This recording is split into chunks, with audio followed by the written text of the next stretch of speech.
Hello, Susannah here, The Good Property Company. So guys, subscribe to the vids, have a look at our website, which is thegoodpropertycompany.co.uk. We've got tons more resources. I quite like creating good stuff for you guys, and I put my heart and soul into it. So we get great feedback, really high quality packs, videos, workshops, all that stuff. So have a look at thegoodpropertycompany.co.uk. Alright, how did I get my first £1 million worth of property?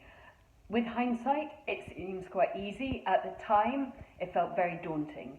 And this may resonate with some of you guys because you see some people going, yeah, no, I didn't do that. I spent a whole year reading. I knew that my why, I'm a head of household, which is a very kind of positive way of saying single parent, as in I have full responsibility for the fiscal looking after of 2 young children. They're now grown up. One of them is like super tall, but they weren't grown up at the time. So my why was very much about providing family security, and therefore that why was incredibly tangible. I could almost knock it. It was so darn real to me and so important. It was the #1 priority in my life, as you can imagine. Looking after your kids.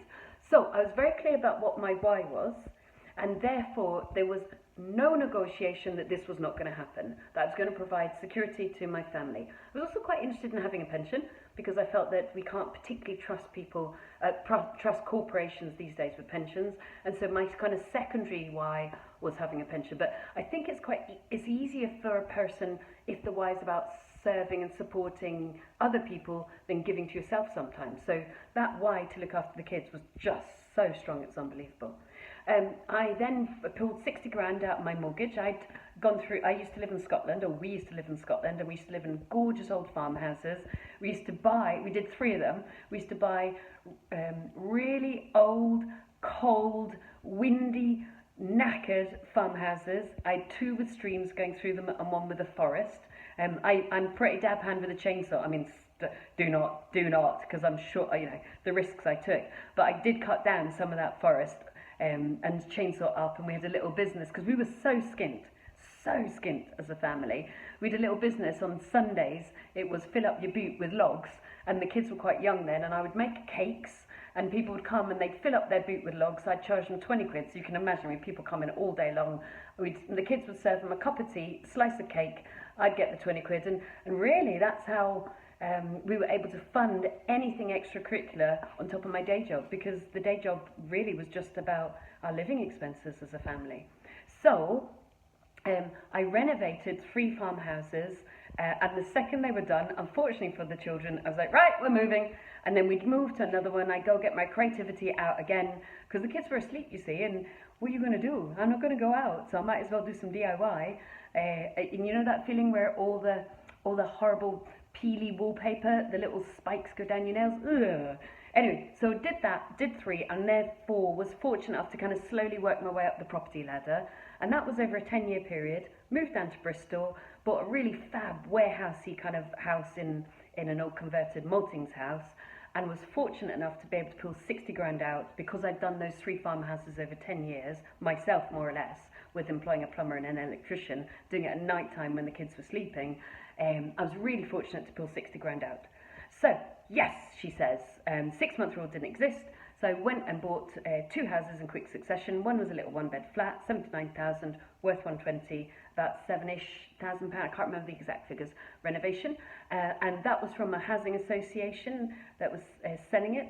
And then the other one was, actually the council was selling this one through the auction. So I bought a house at auction, crazy girl, didn't look up in the roof.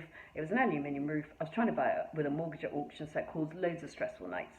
And I bought that for 85,000. It was a 7,800 renovation, and it was revalued at 130. And I kind of knew what it was valued at because I would do about 20, 30 pieces of research to make sure I understood the value of the property, and I was making sure I was buying discounted. Okay, so that's great. And then the darn government put in the 6-month rule. So you're going to find, as a property developer or a property investor, legislation is going to come up and catch you short all the time. You know what? Welcome it. Because it's going to make you a better entrepreneur, because you're like, damn, I had no intention of raising money, I had no intention of doing YouTube videos, no intention of mentoring. I was just going to buy some houses for my family, and that was it.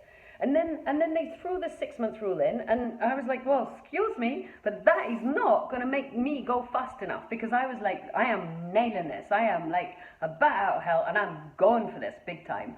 So that really threw a spanner in the works, which meant that what I then did was think, well, I'm not going to slow down. So if I can't get my money out of my houses within 6 months, I can only really do like 4 houses a year. And even then, with the kind of a couple of months each time for the mortgages, it's kind of like, 3 or 2 houses a year? No way. So I needed to bring the resource of money in. So then I raised £600,000, private investors in 14 weeks. Guess what? I was pretty hungry. I was absolutely going for it. Loads of phone calls, loads of coffees with people, lots of really nice people. Obviously, give people strong security, everything legal and above board. And I bought a 1.8 million portfolio and then jumped out my day job. So, a few questions. Was I knackered? Yes. Absolutely shattered. I'm not going to pretend it was super easy. Did I love doing it? Yes. Almost every single second of it. Did I spend time with the kids? Yes. I worked before they got up in the mornings. I worked when they went to bed in the evenings. Saturdays, they were at the age where they're like, Mom, you're not cool. So Saturdays, they go hang out with their friends. Sundays was absolutely sacrosanct family time. So Saturdays, I'd organise my viewings. And I never took any holidays like sort of 2 weeks here or 2 weeks there. I took pretty much every single Friday off. And so I'd smash out 40 phone calls on a Friday and line up all my viewings for Saturday, have a little flask that my daughter bought me from IKEA, $2.99. At that point, I was still eating bread, so I had a flask, I had sarnies wrapped in cling film, and I would do between 10 and 13 property viewings, boom, boom, boom, boom, boom, with the property viewing recorder to write down all the notes. And then that evening, and this was when we still had faxes, folks, which is not that long ago, kids, I would fax out all of my offers, so I'd offer on everything that night, and by Monday I'd have bought 1 or 2 properties, and then I'd go again. So it's very fast activity. Call all the agents on the Friday, view everything on the Saturday, offer Saturday night. By Monday or Tuesday you find out when you've got the properties, and of course you're back at the day job then. So yes, I was knackered. Was I stressed? Yeah, to be honest, terrified. Did I write a business plan? Yes. And I stuck to the business plan, kind of. I wrote a 16-page business plan because I was so terrified of it going wrong. It was a thing of beauty. It was a business plan piece of beauty. It was so perfectly calculated. You could calculate it forwards, backwards, upside down, and back to front. What happened? It went in the drawer. Because I then got on with real life. Did I review that business plan? Yes. Did I eventually write a 1-page business plan and stick it on the wall? Yes. And there'd be times I'd walk past that wall and go, it's never going to happen, feel. And then there are other times I'm like, oh my God, look, it happened. So have a business plan that's really visible. What saved me repeatedly, but also terrified me, was predicting out an 18-month cash flow plan in advance with the simplest little spreadsheet that we now give to our mentoring clients, the same one.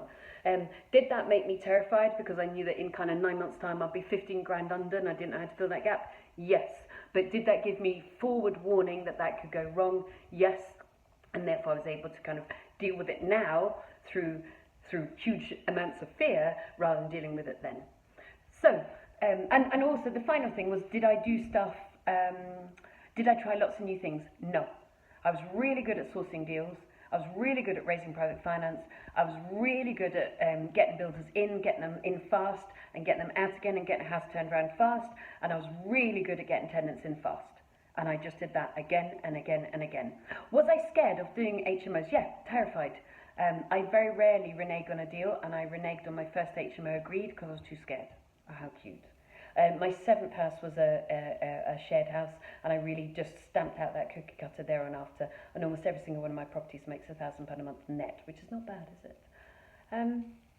You might want to ask me more questions, so put questions down below and I'll come on and answer them. So, a couple of resources for you. Go to our website, thegoodpropertycompany.co.uk. I've produced loads of good, well, I hope they're good. I tried very hard to make them, I put my heart and soul into them to make them really good for you guys. We've got filmed workshops, filmed masterclasses, we've got packs, all that stuff. Subscribe to our channel because we've got tons of videos, and I don't know if you've noticed, but we've got playlists for you, so you can decide, I want to know about raising finance, I want to know about sourcing deals, go to that playlist. And I'll just keep doing some vids for you because I'm getting lovely feedback from you guys, so thank you very much. And finally, Just do it. Don't kick yourself. I spent a whole year trying to read up on everything first and didn't do, a thing, and then I absolutely went for it. Don't get excited by the new shiny penny. Just do the same thing again and again and again, which is deal sourcing, raising private finance, renovating and letting it out. Deal sourcing, raising private finance, renovating, letting it out. And as long as you've got good profit and ease, you quickly get to the millionaire status, which is kind of astonishing, really. So I'm going to say good luck to you, and I hope that's really useful. See you soon. Bye.